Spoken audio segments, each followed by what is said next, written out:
নমস্কার। আজকের প্রতিবেদনে আপনারা থাম্বনেল দেখে অবশ্যই বুঝতে পারছেন। আমাদের প্রতিবেদনটি শেষ পর্যন্ত শুনবেন।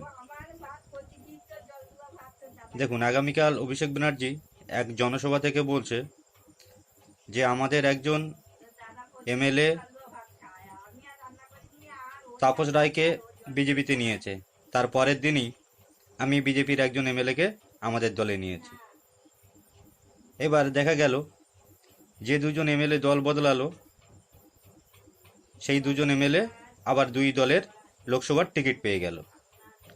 তারপরে আবার অভিষেক বন্দ্যোপাধ্যায় বলছে যে আমার সঙ্গে আরও 10জন এমএলএ লাইনে আছে, আমি যদি এক্ষুনি দরজা খুলে দেই বিজেপি দলটাই শেষ হয়ে যাবে। আবার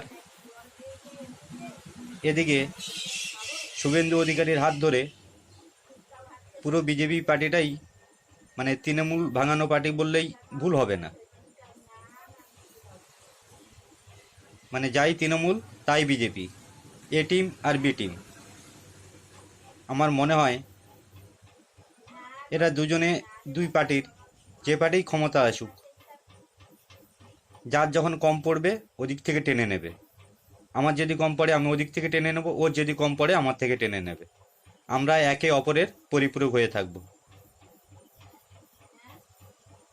এটা আমার মনে হয়। এবার আপনাদের মতামত অবশ্যই কমেন্টে জানাবেন।